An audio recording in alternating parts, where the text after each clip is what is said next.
Et donc par la suite, comment les choses se sont déroulées quand tu t'es mise à ton propre compte, que tu as lancé ta société? Voilà. Donc, quand je me suis mise à mon propre compte, d'abord comme indépendante, à 100%, là, tu as quand même un côté un peu plus stressant parce que tu te dis, bon, ici, en fait, tu ne vis que de ton chiffre d'affaires, alors qu'en société salariée, tu ne fais pas, tu as ton salaire qui arrive à la fin du mois. Et donc là, tu te dis, bon, est-ce que je vais arriver à trouver des clients? Est-ce qu'ils vont aimer ce que je propose? Est-ce que, tu vois, tu as quand même un stress en plus. Tout à fait. Et donc, de fil en aiguille, en fait, on se rend compte que un client satisfait en parle à un autre.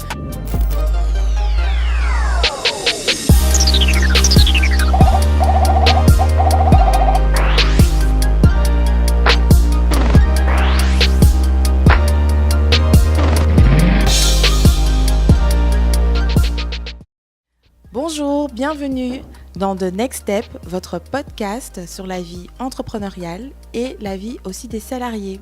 Aujourd'hui, je suis ravie de retrouver Tina Soares, qui est responsable RH, qui a sa propre entreprise justement dans le secteur et qui va nous prodiguer plein de bons conseils si vous souhaitez justement faire décoller votre carrière, si vous souhaitez lancer votre entreprise et si vous souhaitez aussi savoir quelles sont les dernières tendances du marché des ressources humaines. Bonjour Tina, comment vas-tu? Bonjour Patricia, je vais bien. Alors, comme je le disais, tu es responsable dans les ressources humaines, c'est bien ça? C'est Donc, bien ça. explique-nous un peu ton parcours. Tu as d'abord été salarié et ensuite tu as lancé toi-même ton entreprise. Comment tout ça a pu se mettre en place? Oui. Alors oui, donc moi j'ai un parcours dans la gestion de ressources humaines, donc une licence en sciences commerciales orientée gestion de ressources humaines. Et en fait, quand j'ai terminé, j'ai bien sûr, comme tout le monde, j'ai été dans le salariat. C'est ce qui est le plus facile, le plus sûr. Quand on est jeune, surtout dans le milieu francophone, on est un peu formaté comme ça. Et donc je me suis naturellement lancée vers ça.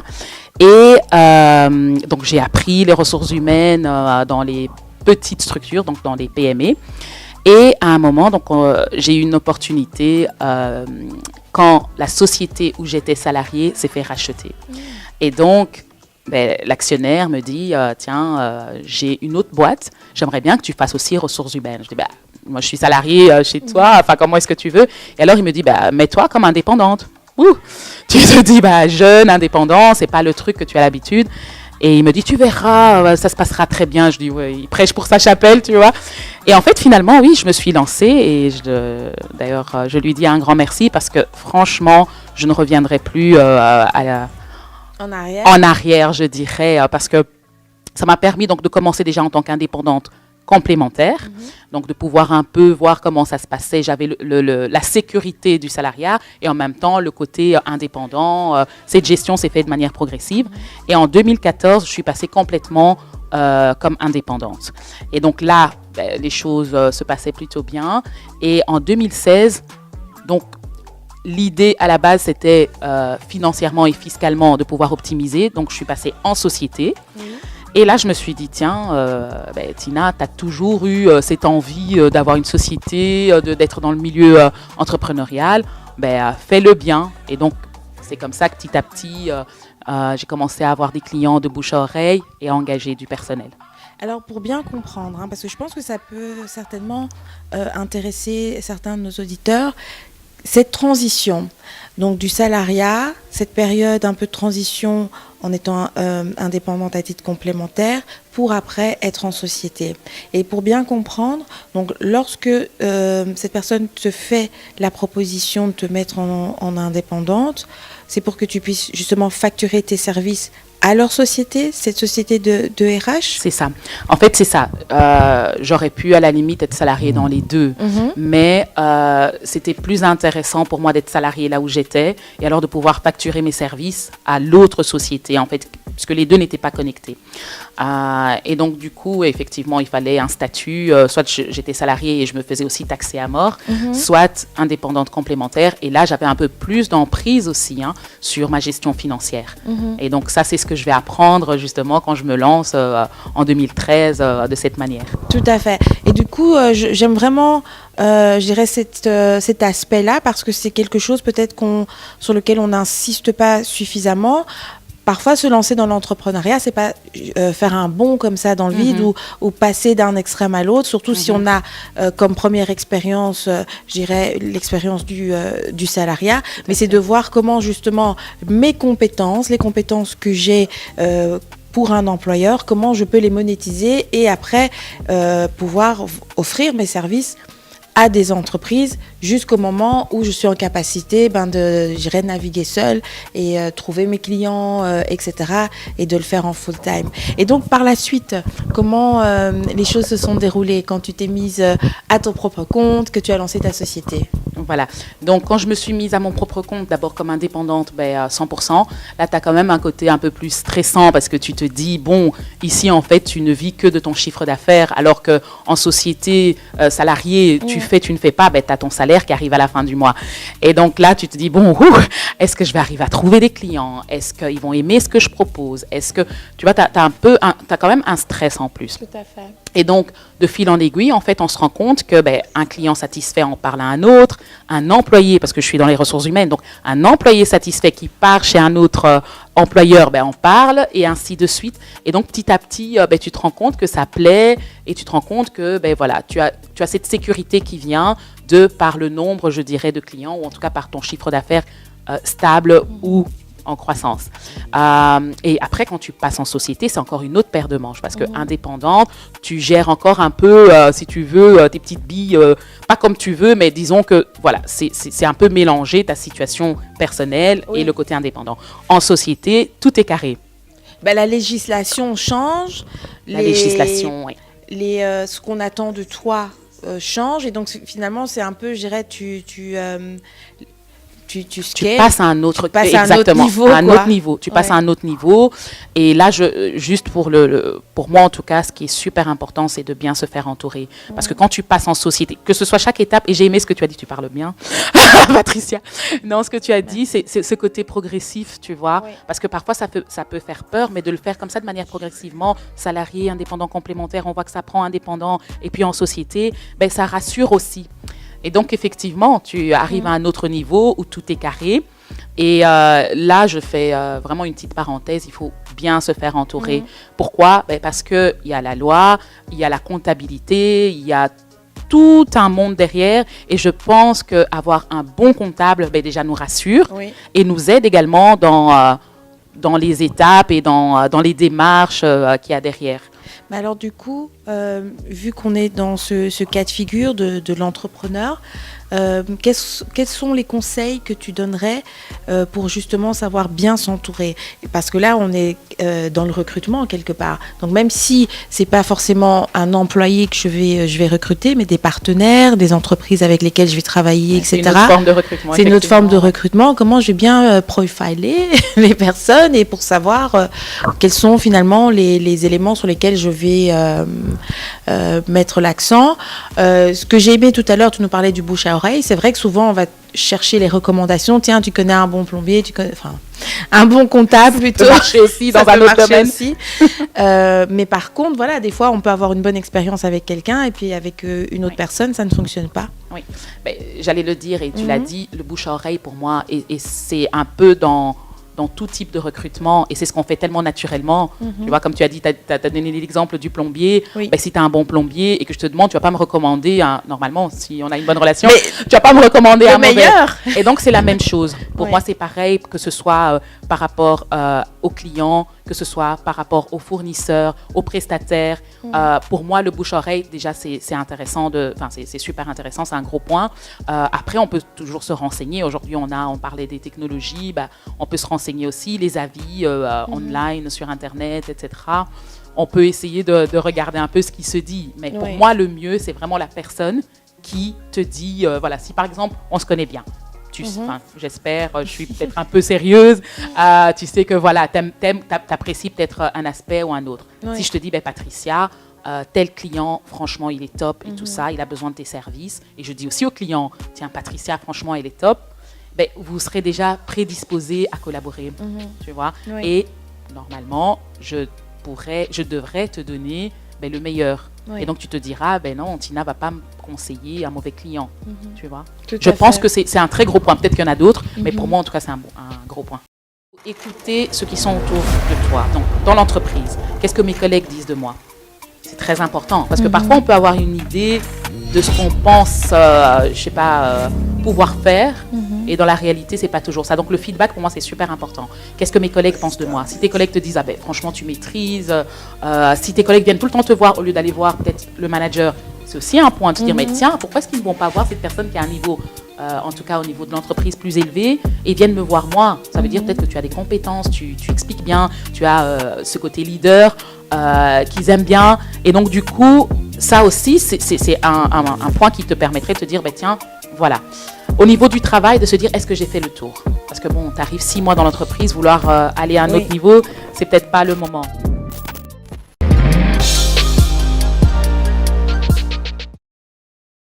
Très bien. Mais alors du coup, justement, toujours sur ce sujet de l'interview, de comment pouvoir bien profiler les personnes, si je puis dire, lorsque on se présente justement à un job interview, lorsqu'on se présente à une interview pour un emploi, quels sont les conseils que tu pourrais donner à ceux qui nous écoutent, que ce soit pour le CV, la présentation du CV. Moi, je t'avoue que lorsque maintenant je dois, pour par exemple un travail, si j'ai envie de trouver de nouvelles heures d'enseignement quelque part, on doit encore donner un CV, une lettre de motivation, etc. Je t'avoue que pour moi, j'ai le sentiment que ça devient archaïque. Mais bon, il faut quand même toujours se plier, je dirais, un peu à ce jeu. Mais quels sont les conseils que tu donnerais pour sortir du lot, et lors de l'interview elle-même, à quoi justement le recruteur va faire attention? Alors effectivement, ça peut te paraître archaïque, mais pour nous, ça nous permet encore de gagner du temps. Parce qu'il faut savoir qu'il y a différentes étapes dans le recrutement, et parfois on reçoit tellement de CV qu'il faut pouvoir tout gérer. Il y a tellement d'étapes, et recevoir un CV en fait nous permet déjà de faire un pre-screen, donc de gagner du temps. D'accord. Je sais que c'est pas évident de juger sur base d'un CV, mais voilà, ça nous permet de nous concentrer en fait sur les profils. On se dit, ça vaut la peine de les rencontrer. Ouais. Alors pour répondre à ta question, moi j'irais même avant l'interview, parce que déjà pour venir à l'interview, il faut obtenir l'entretien. Oui, tout à fait. Et donc avant ça, moi je pense que ce qui est important et qui est souvent négligé, c'est justement l'étape du CV. De faire un beau CV qui donne à quelqu'un qui a 2 minutes, même pas, 1 minute ou 30 secondes, l'envie de le lire. Ça peut paraître bizarre, mais moi parfois il y a des CV, j'arrive même pas à voir ce qu'il en est, je me dis déjà que ça sera compliqué. Ouais. Donc je dois un peu me forcer de me dire, ok, je regarde les points importants, et là je me force peut-être à regarder si c'est encore important. Donc c'est vraiment la structure. Déjà le layout, le visuel. Mais du coup, je pense que la plupart des gens, ils utilisent un peu des templates, des modèles, des choses qui pas sont... Pas toujours. C'est vrai. Donc c'est important de pouvoir se mettre à jour là-dessus, déjà de 1. De 2, justement de se mettre à jour pour que le layout en fait attire. Il faut se dire que parfois tu passes comme ça, et donc le layout qui t'attire, tu t'attardes dessus. C'est comme partout, je pense. Tout à fait. La deuxième chose, c'est l'erreur, et on fait tous, c'est d'envoyer le même CV partout. De ne pas l'adapter à l'entreprise ou à la fonction. Parce que ça, parfois, ça peut aussi être un plus qui permet de se dire, tiens, tu postules en marketing, tu m'envoies un CV Word avec des trucs, on se dit, elle n'a pas encore peut-être ce truc, tu vois. Ça peut paraître bizarre, mais c'est comme ça que ça se passe, en tout cas dans ma tête. Oui. Je ne dis pas que j'ai le monopole du recrutement, mais c'est comme ça que ça se passe, chez moi en tout cas. Et ce qui est aussi important, c'est quand tu envoies ton CV, que ce soit moi je ne lis plus les lettres de motivation, parce que tu peux faire par chat ou des choses comme ça. Je ne lis pas, mais je regarde quand même la forme que tu envoies. Imaginons tu envoies ton CV par email. Moi parfois j'ai juste des CV comme ça qui arrivent comme ça, sans texte, sans bonjour, sans rien. Et donc ça, je me dis déjà, ça montre un peu, ça nous donne une perception, parce que c'est peut-être pas la réalité, une perception de la personne. C'est ça. Et donc ça, c'est pas bon. T'as un petit corps de texte, demande à, je sais pas moi, à quelle intelligence artificielle bonjour, cher, si tu peux même mettre le nom du recruteur, c'est même encore un point en plus. Elle a été transférée. Il y a le nom dans l'offre, voilà, exactement. Donc ça, c'est pour la partie CV, il y a plein de trucs, mais ça, je passe. Maintenant, tu décroches un entretien. Tu viens à l'entretien, si possible à l'heure, voire même 5 à 10 minutes avant. Ça donne déjà une bonne impression. Lors de l'entretien, être à l'aise, pouvoir discuter, vraiment comme on le fait maintenant. Et je trouve que c'est le mieux, parce que parfois on est stressé, et c'est vrai qu'on ne peut pas enlever le côté stress, surtout pour des profils juniors ou des personnes qui viennent de terminer leurs études, on comprend, tu vois. Mais maintenant, un profil commercial où tu dois aller, comme tu dis, recruter ou plutôt avoir des nouveaux clients, si déjà face à un recruteur, tu perds tous tes moyens, on se dit, ça sera compliqué. Donc, se mettre à l'aise, et ça, je pense que ça demande, mais ça c'est une autre discussion, de se connaître aussi, d'avoir une bonne conscience de qui on est, de nos valeurs, de ce qu'on vaut, de ce qu'on... Ça se dit, hein? Oui. De ce qu'on vaut. Oui. et de pouvoir justement le dégager, de discuter avec quelqu'un. Et justement, encore, cette personne dont je parlais, qui m'avait donné l'opportunité d'être indépendante complémentaire, me disait, en fait, quand je regarde, parce qu'il travaillait avec des personnes très élevées dans le monde et tout, et je lui disais, mais tiens, comment tu fais? Et il me dit, en fait, je me dis, ils sont comme moi. Ils sont comme moi, en fait, tout simplement. Ils ont peut-être des choses en plus. Et donc, ça le met déjà en mode, on est, tu vois, on est des êtres humains, on est pareil. Et donc, ça le met déjà, ça fait descendre une pression et ça lui permet de parler plus librement. Pour développer un peu sa confiance en soi. Exactement. Être à l'aise, même si, bien sûr, le recrutement, enfin, l'interview, on sait que c'est... Oui, ça ne doit pas amener la familiarité. Hein. Oui, c'est pas ce que j'ai dit, mais ça te permet au moins de déstresser, de te dire, ben voilà, j'échange librement, je dis ce que je vaux, je dis, ben, je fais passer qui je suis, et surtout, je fais comprendre à l'autre que je serai d'une valeur ajoutée pour sa société, pour cette fonction, pour aussi l'équipe, parce qu'il y a toujours différents aspects. Tout à fait. Je ne sais pas si j'ai parcouru le tout. Oui, non, tout à fait. Ben, du coup, ça me fait réfléchir et je me demande qu'est-ce qu'on pourrait dire aux personnes qui justement, peut-être souhaitent accéder à un nouveau poste. Hein, peut-être qu'ils sont déjà salariés, etc. Et puis ils se disent, bon, allez, je me lance, je voudrais accéder à ce nouveau poste. Et du coup, parfois, il y a un peu un sentiment peut-être de pas toujours être à la hauteur, de se demander, est-ce que vraiment je peux prétendre à ce poste, etc. Et donc, quel conseil tu pourrais donner aux personnes qui devraient justement mieux se vendre, plus, même si j'aime pas trop ce terme, c'est pas le cas, mais en tout cas c'est ce que j'entends souvent. On dit oui, il faut se vendre, et des fois ça rebute vraiment. Comment on doit voir justement cette épreuve? De passer à un autre niveau. Oui. C'est ça, hein, tu veux dire. Ok. Alors pour moi, il faut déjà écouter. Il faut écouter ceux qui sont autour de toi. Donc dans l'entreprise, qu'est-ce que mes collègues disent de moi? C'est très important parce que parfois on peut avoir une idée de ce qu'on pense, je sais pas, pouvoir faire, et dans la réalité, c'est pas toujours ça. Donc le feedback, pour moi, c'est super important. Qu'est-ce que mes collègues pensent de moi? Si tes collègues te disent, ah ben, franchement, tu maîtrises, si tes collègues viennent tout le temps te voir au lieu d'aller voir peut-être le manager, c'est aussi un point de se dire, mais tiens, pourquoi est-ce qu'ils ne vont pas voir cette personne qui a un niveau, en tout cas au niveau de l'entreprise, plus élevé, et viennent me voir moi? Ça veut dire peut-être que tu as des compétences, tu expliques bien, tu as ce côté leader qu'ils aiment bien, et donc du coup, ça aussi, c'est un point qui te permettrait de te dire, ben, tiens, voilà. Au niveau du travail, de se dire, est-ce que j'ai fait le tour? Parce que bon, tu arrives 6 mois dans l'entreprise, vouloir aller à un autre niveau, c'est peut-être pas le moment. Est-ce que j'ai fait le tour? J'ai fait le tour, je maîtrise complètement ce que je suis censée faire. Parfois même, je maîtrise ce qui est censé être fait à un niveau supérieur. Ça, c'est important. Le feedback aussi de ton manager. Donc, bon, après là, c'est à en parler, parce que parfois, il y a des managers qui ne veulent pas te voir monter, mais parfois, il y a des managers qui sont vraiment des leaders et qui veulent t'amener aussi plus haut. Qu'est-ce qu'ils disent? Ah ben, franchement, ton travail, il n'y a rien à dire. Tu fais super bien, etc. Lors des évaluations, notamment, effectivement. Et donc, tout ça, en fait, te permet de te dire, OK. Et puis, est-ce que toi, tu es prêt? Ça, c'est très important, j'ai failli oublier. Parce qu'il y a des personnes qui ne sont peut-être pas prêtes à aller à un autre niveau. Moi, j'ai déjà discuté avec des personnes qui avaient un feedback de l'équipe en disant, ben voilà, franchement, tu devrais postuler et aller à un autre niveau. Elles se disent, mais j'ai pas envie. Je sais faire, je pourrais le faire, mais j'ai pas envie de la responsabilité qui va avec. Et moi, j'ai ma vie familiale. J'ai pas envie de passer à ce niveau-là. Donc, c'est vraiment plusieurs choses. Il faut se poser la bonne question et de se dire, OK, maintenant, j'y vais. Et alors, je vais demander éventuellement une promotion si cette promotion ne vient pas à nous. Mais c'est intéressant ce que tu dis, notamment sur l'aspect un peu de carriérisme. Qu'est-ce qu'on fait, je dirais, si on a toujours un peu cette vision qu'il faut prouver ou qu'il faut forcément monter les échelons dans l'entreprise, qu'il faut forcément accéder à un poste à responsabilité ou peut-être salarialement mieux payé. Est-ce que je dirais c'est un passage obligatoire? Parce qu'au final, il y a des personnes qui se sentent bien dans le poste où elles font très bien leur travail et qui, je dirais, sont comblées peut-être sur d'autres aspects de la vie. Mais j'ai le sentiment qu'on est quand même dans une société où on va nous toujours envoyer ce message qu'il faut avoir une carrière. Il faut prouver... C'est quoi une carrière? Mais c'est quoi une carrière? C'est quoi une carrière, Patricia? C'est ça, Donc, non, mais...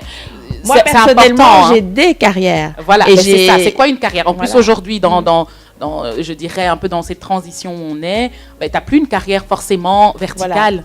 C'est quoi une carrière? Donc, c'est pour ça que je me dis c'est important de se connaître.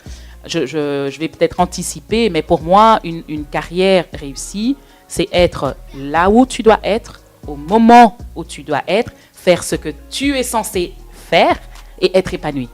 Pour moi, c'est ça, une bonne carrière. Exactement. Maintenant, est-ce que c'est commencer, je ne sais pas moi, terminer l'ICHEC, aller, je ne sais pas, travailler à Deloitte et puis percer à un moment, il y aura... Enfin, tu vois ce que je veux dire? Si c'est ça... Après, je respecte ceux qui ont cette ambition-là, mais je veux juste encourager ceux qui n'ont pas ce trajet-là, cette trajectoire, de se dire, non, c'est pas ça peut-être le plus important. Tout à fait. Vois? Parce que tu vas peut-être réussir ça, mais à quel prix? Est-ce que tu seras épanoui? Et puis finalement, c'est comme ça que tu vois certaines personnes à un moment, elles changent en fait, tout simplement. Parce que j'ai fait ça, parce que mon père, ma mère, parce que la société m'a dit que c'était comme ça. Et maintenant, j'ai envie de faire ce que j'ai vraiment dans mon cœur, ce qui fait sens pour moi. On en parlait tout à l'heure, cette notion de sens. Et je pense que c'est important si on arrive à un peu shifter le mindset et les personnes, les rassurer dans ce sens-là. Le plus important, c'est pas ce que les gens voient, c'est ce que toi tu sais, et du coup tu vas te dégager quelque chose qui va faire que je suis caissière, je fais ça, je gère du personnel. Parce que finalement c'est ça, c'est des termes que tu mets en fait derrière. Je gère les clients qui arrivent, j'ai le sourire, je fais ça et j'aime ça. Tu crois que quelqu'un va te regarder en mode elle n'est que caissière? Non, parce que toi-même tu vas pas dire je suis caissière. Non, je valorise, je fais ce que je dois faire au moment où je dois faire, je suis épanouie là-dedans et ça va se ressentir et je le fais passer avec assurance. En tout cas, je trouve ça super enrichissant, Tina, et donc j'aime ce message de dire que la carrière, je ne suis pas ma carrière. Déjà, je ne suis pas mon emploi, je ne suis pas... Je te dis que tu parles bien, tu vois. C'est vraiment ça. Je ne suis pas mon poste. Exactement. Et donc, du coup, c'est vrai que l'aborder avec moins de pression, ça peut être salutaire, surtout quand on a une crise de sens, surtout si on ne se sent pas bien là où on est. Et c'est ça. Et c'est pour ça que je dis c'est super deep ce que tu dis, c'est super profond d'être là où on doit être au bon moment et faire ce qu'on a à faire. Et c'est comme une sorte d'alignement. Là, les choses, je pense, on les porte sans fardeau. Et sinon, effectivement, être dans un emploi qui ne convient pas peut mener au burn-out, peut mener à des situations d'inconfort extrême. Après, ça dépend. Le burn-out, c'est encore un autre sujet. Tu peux être là où tu es censé être, faire ce que tu es censé faire au moment où tu es censé le faire, être épanoui et quand même avoir le burn-out parce que tu n'as pas l'équilibre. Wow. Donc ça, c'est encore autre chose. D'accord. Il y a des gens comme ça. Et le burn-out, c'est pas forcément juste ce qu'on pense. Le burn-out, c'est tout simplement, à un moment, tu es tellement tiré que ton corps lâche en fait. Et ça atteint souvent des personnes qui sont perfectionnistes, des personnes qui aiment bien faire ce qu'elles sont censées faire. Et en fait, elles sont tellement dans ça que finalement, il n'y a plus de repos, on leur donne de plus en plus. C'est ça aussi, quand quelqu'un fait bien quelque chose et qu'en plus toi, tu ne sais pas dire non forcément en tant que personne, tu reçois de plus en plus, oui, mais à un moment, tu ne sais pas porter tout. C'est ça, tu ne peux pas porter toute la charge. Et donc, c'est comme ça que ton corps lâche. Oui. C'est comme ça que j'explique un peu de manière tout à fait. C'est tu te consumes complètement. Mais là, effectivement, comme tu dis, c'est savoir mettre des limites, des barrières, etc. Ou parfois, c'est simplement, en tout cas, les cas de burn-out que j'ai comme ça à l'esprit, aussi quand on se retrouve dans des dynamiques parfois Ça aussi. Il y a toxiques. plusieurs facteurs. Oui. Voilà, ça peut être l'entente qui va plus entre des collègues, collègues, avec un chef, etc.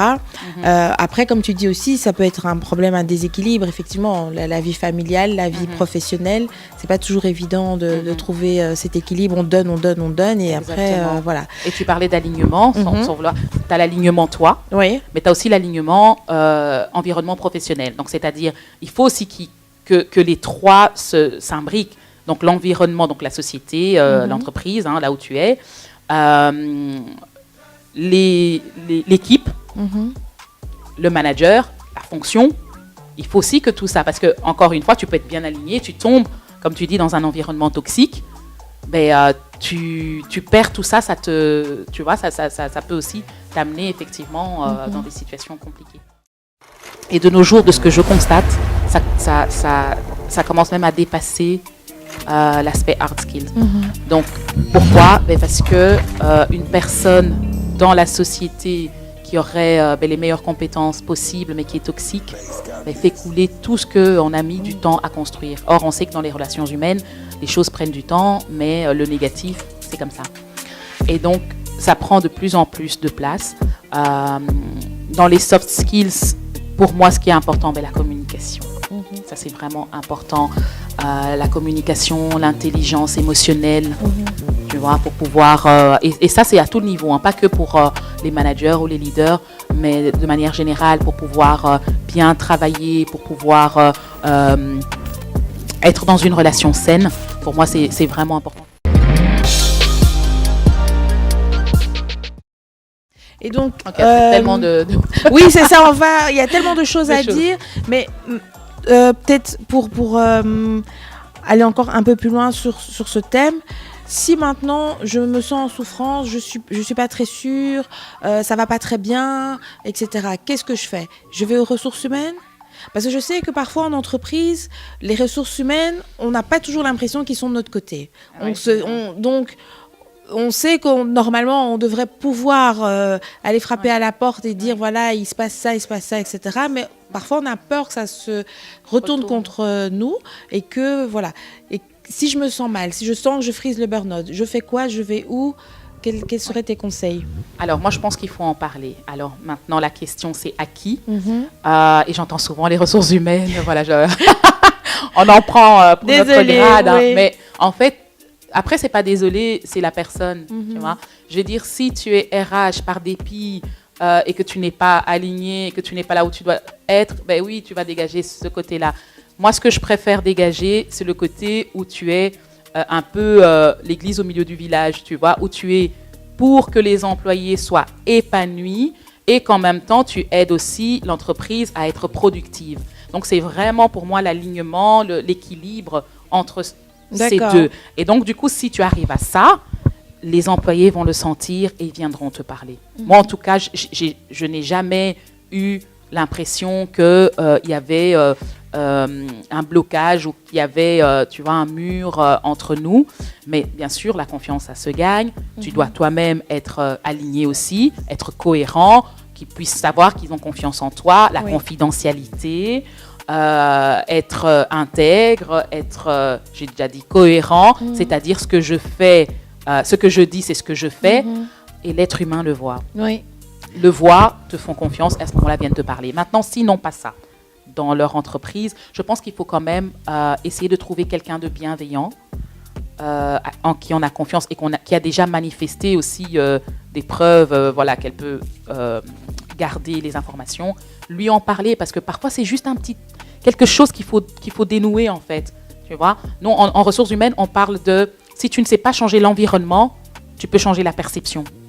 Parfois, c'est juste la perception de la personne. Complètement, oui. Donc, du coup, je pense qu'il faut quand même en parler pour éviter justement que ça ne dégénère Tout à fait, que ça s'envenime, etc. Donc voilà, le meilleur conseil, c'est de trouver une personne bienveillante à qui on peut parler, s'ouvrir et après trouver, je dirais, les solutions adéquates en fonction si possible de la RH, parce qu'elle a la vue de l'entreprise. Elle sait en général qui est qui aussi dans la boîte. Si pas possible, moi je dirais, mais après, on peut aussi chercher de l'aide à l'extérieur. Ça, c'est encore un autre débat. Il y a des syndicats, il y a des thérapeutes, tout dépend un peu. Syndicat, RH, merci Patricia. Comme ça, on a jeté le pavé dans la mare. Non, mais c'est vrai. Non, tu peux aller demander aussi au syndicat, mais le syndicat ne connaît pas forcément la vie de l'entreprise. C'est vrai. Les réalités. Tu vois. Et encore, ça dépend de ce que tu expliques. Donc, c'est encore trop de choses. Moi, je pense que l'idéal RH, sinon... pourquoi pas, il y a des coachs externes aussi. Oui, tout à fait. Il y a le service externe de prévention et protection de l'entreprise. Ça aussi, c'est des choses que les gens ignorent, mais tu peux aussi les contacter. Et quoi, ça, c'est un service public? C'est un service, en fait, que chaque société en Belgique doit avoir. D'accord. Donc, Mensura, Tensia, je suis obligée de citer 3, du coup, saisie. Donc, vous pouvez téléphoner de manière confidentielle. Leur mission, c'est justement la prévention et la protection au travail. Que ce soit par le bien-être, que ce soit par la sécurité au travail, l'hygiène, l'ergonomie, le côté psychosocial. Donc voilà. Le côté législatif. Le côté législatif, non. C'est vraiment plutôt le côté et sécurité. Écoute, c'est super de nous donner ce conseil. Et pour ceux qui ne connaissaient pas, je pense que voilà, ça peut aussi permettre de comprendre, de mieux connaître ce service. Alors tout à l'heure, tu parlais aussi du fait de bien se connaître. Tu nous parlais aussi du fait d'être cohérent, c'est-à-dire, en tout cas moi je l'entends, d'avoir qu'il y ait adéquation entre ce que je crois savoir faire, le feedback que je reçois. Donc voilà, avoir une vision vraiment, je dirais, plus précise de qui je suis et pas dans une projection de moi-même.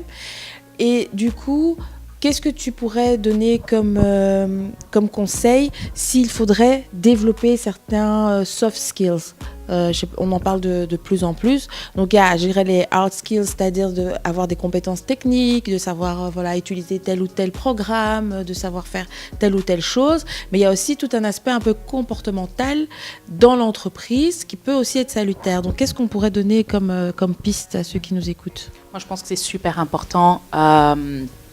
Et de nos jours, de ce que je constate, ça commence même à dépasser l'aspect hard skills. Donc, pourquoi? Parce que une personne dans la société qui aurait les meilleures compétences possibles, mais qui est toxique, fait couler tout ce qu'on a mis du temps à construire. Or, on sait que dans les relations humaines, les choses prennent du temps, mais le négatif, c'est comme ça. Et donc, ça prend de plus en plus de place. Dans les soft skills, pour moi, ce qui est important, la communication. Ça, c'est vraiment important.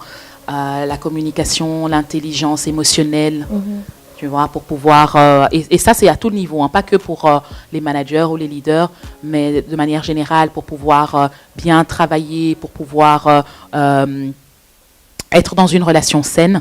Pour moi, c'est vraiment important. L'adaptabilité. Ça, c'est important. Il y a des personnes, c'est carré comme ça. Ça peut marcher pour certaines fonctions, mais pour d'autres fonctions, et en plus, maintenant, on est dans un monde qui évolue très vite, mais il faut pouvoir aller aussi dans cette adaptabilité-là. Merci de nous expliquer justement l'importance des soft skills qui justement, selon toi-même, ont parfois plus de sens, ou en tout cas, le décideur ou le chef d'entreprise va avoir plus le regard sur les soft skills que les hard skills, c'est-à-dire le côté technique, etc. Donc la capacité à pouvoir, soit un sens de l'écoute, de la communication, etc., parfois va même primer. Oui, c'est ça. En fonction, bien entendu, du poste, l'idéal, c'est d'avoir les deux. Oui. Ça, c'est dans le monde idéal. Mais ça prend le dessus, effectivement. Si, en tout cas, si on prend les mêmes profils, hard skills validés ou plus ou moins avec potentiel, le soft d'une personne peut faire la différence. Exactement. Donc, à compétences égales, ça se joue sur justement l'aspect comportement, la personnalité, si je puis dire. Et c'est pas forcément la personnalité, puisque c'est des choses qui peuvent se travailler. C'est ça. Alors, moi, je pense qu'il y a des choses qui sont innées. Il y a des choses qui sont innées et il y a des choses qui doivent se travailler ou qui peuvent se travailler si elles ne sont pas forcément essentielles. Et là, il y a plusieurs choses. On en parlait tout à l'heure. Des formations, se documenter le feedback qu'on a, encore une fois on revient, mais aussi un point important, et je t'en avais parlé, c'est le coaching, tu vois, de se dire, parce que parfois on n'a pas cette réalité, enfin on n'a pas une bonne vue de ce qu'on peut encore développer. Tout à fait. Et je pense qu'avec un coach, on va plus loin, on reçoit l'information, on se dit ok, on peut aller jusque-là, mais on a besoin des outils et on a besoin de mettre en pratique. Tout à fait. Et au fait, ce qui est intéressant dans le coaching, c'est qu'on se fixe des objectifs. Et donc, on est obligé de se fixer un objectif tout à fait concret, tout à fait spécifique et précis, et de se dire, ben voilà, maintenant, ça, il faut absolument débloquer ça pour me permettre d'avancer.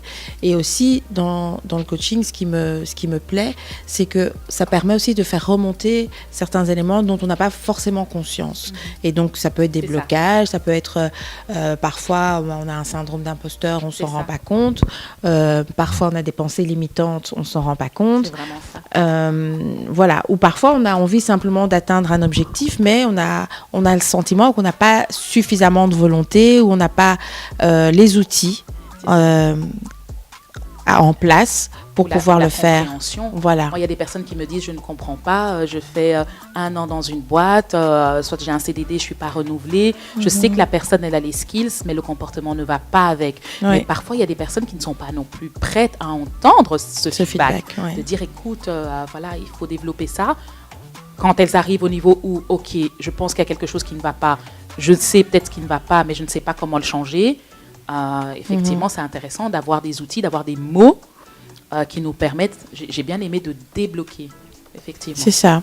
Oui, non, tout à fait. Et c'est vrai que moi, ce qui me plaît aussi dans le coaching, c'est qu'à un moment, c'est avoir, je dirais, une lucidité.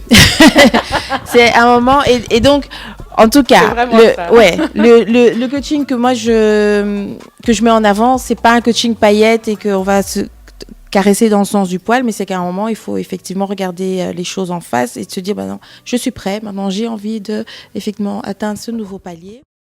Je pense aussi qu'il y a le côté feedback. Le feedback en Europe et en Afrique, je pense que c'est pas pareil. Tu vois, en Europe, tu peux faire en tout cas en Belgique, tu peux faire un feedback à une personne. Je dis encore une fois, pour moi, tout peut se dire, tout dépend de la manière, tu vois. Et donc, peu importe si tu arrives à bien le dire, tu peux échanger, la personne le perçoit bien. J'ai l'impression qu'au niveau de l'Afrique, tu dois prendre quand même beaucoup de pincettes. Parce que j'ai l'impression que le feedback est toujours perçu comme un point négatif, ou comme si tu voulais une critique, comme si tu reprochais quelque chose.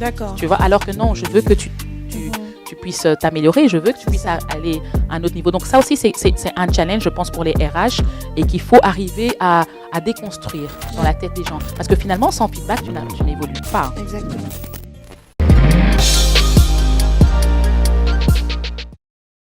Et en parlant de nouveaux paliers, et notamment pour les femmes, parce que moi j'accompagne aussi beaucoup de femmes qui sont souvent mamans, qui sont soit en couple ou pas. Il y a différents profils, mais en tout cas le point commun, c'est qu'on porte différentes casquettes. Et quand on est dans l'entreprise et qu'on souhaite justement gravir les échelons, et qu'à un moment on se rend compte que ça bloque, qu'à un moment on n'a pas forcément toute la reconnaissance qu'on mérite, qu'est-ce que tu dirais à ces femmes? Comment elles peuvent justement sortir de cette situation où elles ne sont pas toujours traitées de la même manière que les hommes? Alors là, je voudrais juste nuancer. Ou pas, parce que c'est peut-être une idée reçue, je ne sais pas. Je vais nuancer parce que, comme j'ai dit, nous, notre public cible, ce sont des PME. Et je remarque que ça se passe différemment. On a vraiment besoin des talents. Et en tout cas, je vois qu'au niveau de nos clients, ils sont ouverts, peu importe hommes ou femmes, ils sont quand même ouverts à ce niveau-là. Et c'est plutôt à la personne de se positionner. Et parfois, maintenant, ce que je remarque, c'est certaines femmes qui n'osent pas. Ça, c'est dans le côté PME de mon expérience. Parce que, sur 10 aspects, il leur manque peut-être un. Et elles n'osent pas, elles se disent « Ah, mais il me manque ça. » Non, tu as le potentiel de pouvoir le faire. Vas-y. Tu vois.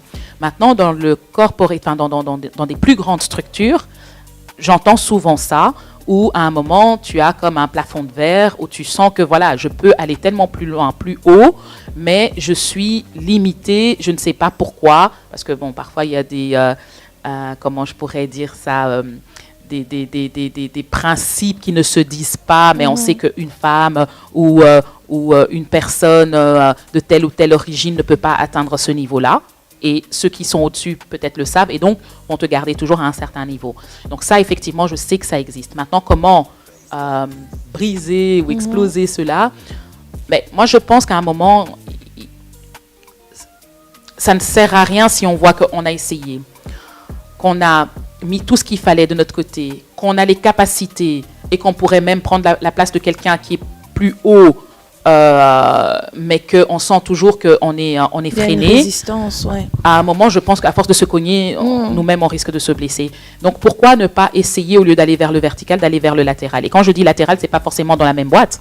Ça peut être, je ne sais pas moi, ce que tu as en tête et que tu arrives à tellement bien le faire. Eh bien, développe-le. Crée ton entreprise. C'est ça. Tu vois? Et encore là, on va retourner. Ça, c'est encore un autre débat. Comment créer, pourquoi, machin. Ça, c'est encore autre chose. Ouais. Mais ça peut être une possibilité. Et de voir si on peut aussi le faire. Hein, parce qu'il y en a, aujourd'hui, j'entends tout le monde veut devenir entrepreneur, mais il faut déjà connaître les réalités. C'est pas easy game, quoi. Non, hein. pas du tout. Donc, et puis, est-ce que j'ai le profil? On revient encore à ça. Enfin, c'est vraiment tout un cycle. Hein. Ouais. Mais donc, c'est intéressant. Donc, effectivement, un conseil, un aspect, quand on est face à ce plafond de verre, et finalement, on l'observe aussi. Hein, il y a beaucoup de femmes qui étaient très haut placées, etc., dans des entreprises, des responsables, finances, RH, tout ce qu'on veut dans des grandes entreprises, qui finalement fondent leur entreprise, Et ce qui me plaît aussi dans ces parcours, c'est que, je dirais, elles font un peu la synthèse de tout ce qu'elles ont appris et compris de bien, et tous les aspects négatifs d'avoir cette volonté justement de ne pas les reproduire et de se dire tiens, j'aimerais une entreprise peut-être avec plus de valeur, une entreprise qui tient plus compte de telle valeur ou l'éthique, ou en tout cas mettre plus de sens, et c'est là où le féminin peut-être entreprend aussi différemment. Et voilà, moi je me dis c'est peut-être aussi une piste, effectivement, l'entrepreneuriat maintenant à voir. Et c'est pas donné forcément à tout le monde, mais encore, ça s'apprend. Je pense que c'est aussi comme certaines soft skills, il y a des choses qu'on peut développer. On peut avoir un projet, une idée. Après, c'est aussi savoir bien s'entourer, trouver la bonne équipe, la bonne structure. Et par rapport maintenant à l'Afrique, parce que voilà, on a aussi nos origines, et je pense que c'est aussi important d'avoir ce regard, parce que l'Afrique, c'est aussi un enjeu, c'est un enjeu économique important, et surtout lorsqu'on est dans la diaspora, je me dis, c'est vrai qu'on se donne à fond dans l'environnement où on est, et c'est tout à fait normal, mais on a parfois un regard, on se dit, mais tiens, qu'est-ce que je pourrais faire aussi en Afrique, développer aussi en Afrique? Et quelle est toi ta vision au niveau des ressources humaines? Qu'est-ce que l'Afrique devrait développer, je dirais? Bon, la question est peut-être un peu large, mais à un niveau, par exemple, comme le Congo, en termes de ressources humaines, quelles devraient être les priorités selon toi? Alors, je ne pense pas que je peux vraiment être donneuse de leçons, parce que je pense que c'est culturellement différent déjà. Mais je pense qu'on peut le prendre plutôt en termes de challenge. Par exemple, l'Europe, ou je ne dirais pas l'Europe, puisque moi je connais la Belgique, voilà, quelques pays de l'Europe, mais ça ne fait pas l'Europe. Oui. Mais en tout cas, de ce que je connais, voilà, ça sera plus simple. Quand je compare à l'Afrique, il y a pour moi plusieurs challenges. Donc, il y a le cadre légal. Oui. Il faut savoir qu'en Belgique, c'est carré, parfois même un peu trop. On a des nouvelles lois et franchement, au niveau RH, on se dit, finalement, tu passes ton temps à lire les lois que vraiment à travailler ce que tu dois travailler. Mais bon, ça, c'est un autre débat. Après, tu changes de région. Voilà, et c'est autre chose, etc. Et ça change tout le temps en fonction des gouvernements. Et donc, ce cadre légal qui est fixe, qui aussi nous protège d'une certaine manière, où c'est carré, on l'a un peu moins en Afrique. Et je pense que parfois, c'est aussi un challenge pour les ressources humaines. Je pense que sur place, il y a déjà une habitude parce qu'elles sont déjà dans cette culture. Mais pour la diaspora ou pour des personnes qui seraient recrutées d'ici pour là-bas, il faut tenir compte de ça. C'est qu'il y a un cadre légal et puis il y a le reste au niveau de l'Afrique. Donc, il faut tenir compte de ça. Je pense que la deuxième chose, c'est aussi la motivation des employés. En Belgique, il y a la motivation salariale, il y a le package, il y a le fait de bien faire son travail, les compétences dont on parlait. Les évaluations. Voilà, il y a tout ça. Mais en Afrique, la motivation, c'est d'être reconnu d'un point de vue social. Parce que quand tu as un travail, et surtout tu travailles, même peu importe le travail que tu as, mais tu travailles pour telle société, c'est une reconnaissance sociale, tu vois. Donc déjà, c'est pas la même chose. Et donc, ça me fait sauter sur le côté recrutement, où souvent en Afrique, c'est par des recommandations. Tu vois, tu n'as pas forcément ni soft ni hard. Tu es recommandé et en fait, tu es là, tu vois. Il faut aussi pouvoir jouer avec ça en tant que RH, tu vois. Alors que ici, voilà, tu as tout un, surtout dans des grandes structures ou même dans le public où tu dois passer parfois le seller, machin, et qu'après quand tu rentres dedans, mais après quand tu rentres dedans, tu dis tout ça pour ça. Anyway, c'est ça. Mais tu vois, il y a vraiment ce côté, je pense qu'il y a quand même un challenge parce que quand tu es RH et qu'on t'impose quelqu'un, parce que c'est le fils d'eux ou c'est parce que la connaissance d'eux, mais qui n'a ni soft ni hard, tu fais quoi avec en fait, tu vois? C'est compliqué. Et parfois, c'est des personnes peut-être qui peuvent passer leur vie à les discuter et finalement à tirer la productivité vers le bas, je ne sais pas, tu vois? Je pense aussi qu'il y a le côté feedback. Le feedback en Europe et en Afrique, je pense que c'est pas pareil. Tu vois, en Europe, tu peux faire en tout cas en Belgique, tu peux faire un feedback à une personne. Je dis encore une fois, pour moi, tout peut se dire, tout dépend de la manière, tu vois. Et donc, peu importe si tu arrives à bien le dire, tu peux échanger, la personne le perçoit bien. J'ai l'impression qu'au niveau de l'Afrique, tu dois prendre quand même beaucoup de pincettes. Parce que j'ai l'impression que le feedback est toujours perçu comme un point négatif, ou comme si tu voulais une critique, comme si tu reprochais quelque chose.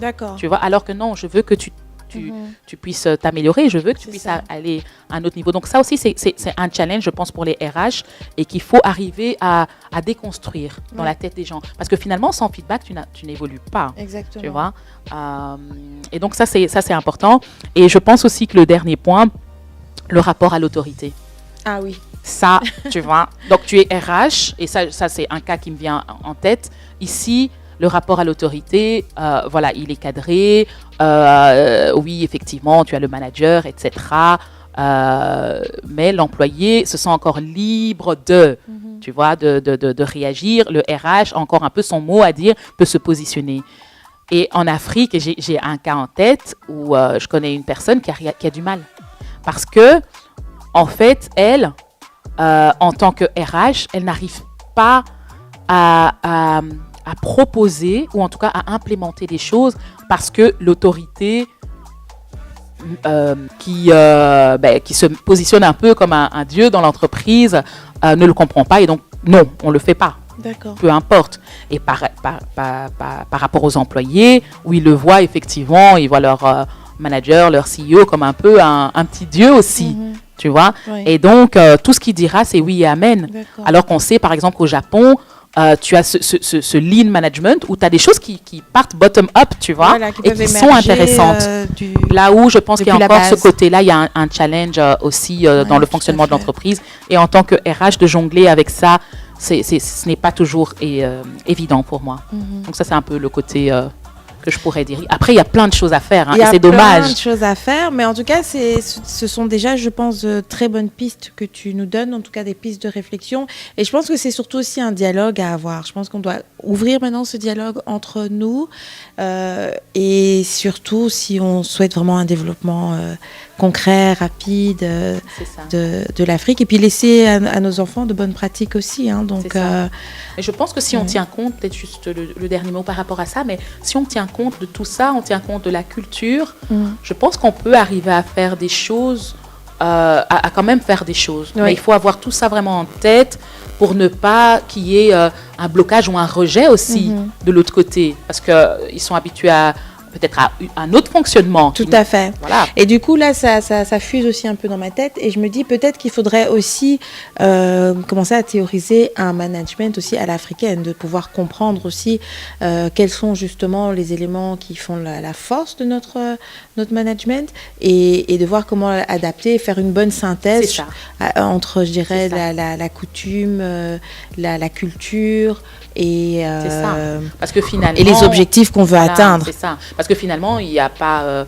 oui, j'enlève bien sûr les dérives et les extrêmes. Il n'y a peut-être pas une bonne ou une mauvaise façon de faire, mais il y a juste l'espace à l'amélioration. Oui, je tout pense. à fait. Je dis ça parce que le fait que parfois, même si tu peux être africain, mais tu as évolué dans une culture, donc admettons tu as évolué toute ta vie en Europe, tu retournes travailler en Afrique, tu viens avec de très bonnes intentions, etc. Mais il y aura un choc culturel qui peut se mettre en place et il faut arriver justement à pouvoir le transcender pour pas que ta façon de faire, qui peut être bonne dans un environnement, est perçue comme hostile dans un autre. Très bien, et que tu voilà. Et donc moi je me dis ceux qui sont spécialistes en théorisation du management, etc. C'est le moment d'écrire. Je crois que ça existe. Hein. Voilà, d'écrire sur le management à l'africaine, ça nous fera de bonnes lectures. Oui. Avant de se quitter, j'aimerais simplement te demander, alors quel est ton next step? Qu'est-ce que tu souhaites pour ton futur proche? Voilà. Voilà. Alors next step. On est en train justement de développer le pôle recrutement parce qu'il faut savoir que le recrutement, c'est un métier à part entière qui prend énormément de temps. Aujourd'hui, on le fait de manière plus limitée pour nos clients principalement. Donc ça serait un next step. Ce qui se fait de plus en plus, c'est aussi le côté conseil du peu d'expérience que j'ai de mon parcours. Tu vois, indépendant, entreprise, etc. Et ça, j'aime beaucoup. On parlait de la transmission des informations, transmission du savoir-faire. Et ça se fait de plus en plus où, effectivement, je peux conseiller des plateformes comme là, où on peut donner des informations à tout le monde, en fait. Oui. Et donc ça se fait à voir comment ça va se cadrer maintenant. Mais c'est quelque chose que j'aime bien. Et alors, cette petite touche qui est en train de s'ouvrir sur l'Afrique aussi.